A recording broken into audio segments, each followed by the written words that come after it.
Enfim, vamos pro short 3 agora pra gente entender, né, essa questão de racismo. Então vamos lá. O que acontece com a birita e com o ouro, né? Eu tô falando de racismo, né? Vocês acompanham os outros dois stories, né? Porque eu sofri isso ontem, então eu queria falar, né? Que a partir de hoje eu vou fazer só stories, né? Relacionados a isso. Eu vou fazer um outro story depois falando sobre Martin Luther King, enfim. A gente vai falar sobre birita e ouro agora, né? E o que acontece? A gente tem a birita e tem o ouro, né? Quem entende o que é birita e o ouro? Aquele especialista que estudou, né? Aquele especialista que sabe diferenciar o ouro e a birita, né? Porque se você não for um especialista e não souber diferenciar o ouro e a birita, você se confunde, né? E aí que tá a literatura, aí que tá o conhecimento, né? Porque o conhecimento dá a chave da gente identificar aonde tá o podre nessa situação toda, sabe? Essa coisa da gente ficar engajando pessoas que têm alto padrão social, né? Que tem luxo, que tem beleza. Isso é o podre, infelizmente, do mundo moderno, né? Porque querendo ou não, você se sente na manada, né? Você tá ali no YouTube simplesmente para aplaudir quem tem condição social. Isso é horrível, né?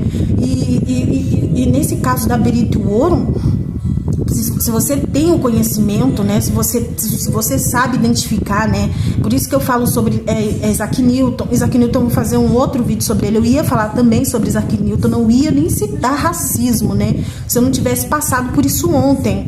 Enfim, eu vou falar sobre Isaac Newton depois, né, mas eu tava falando sobre Guimarães Rosa, eu falei sobre Napoleão.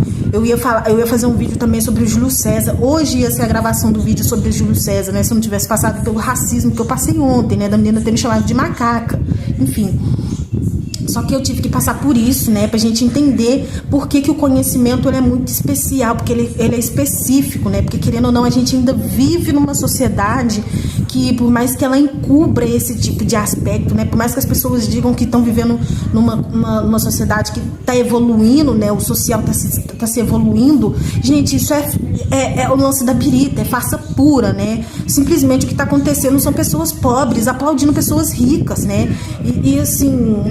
E ainda sofrendo racismo na rua, sabe? Isso é ridículo, você aplaudir uma pessoa que tem e não olhar para as suas próprias conquistas, né? E a questão da literatura, ela tá muito presente pra gente entender esse tipo de aspecto. Quando eu falei sobre Guimarães Rosa, quando eu falei sobre a jornada do herói, de Tatarana descobrir o seu próprio eu, né? Ele ia a fundo, ele não desistiu, ele descobriu o seu próprio eu, né? E ele passou pela jornada do herói, né? Querendo ou não, Grande Sertão Veredas é um rapaz que passou pela jornada do herói para liderar os seus comparsas, né? E por que ele teve que passar por isso? Porque ele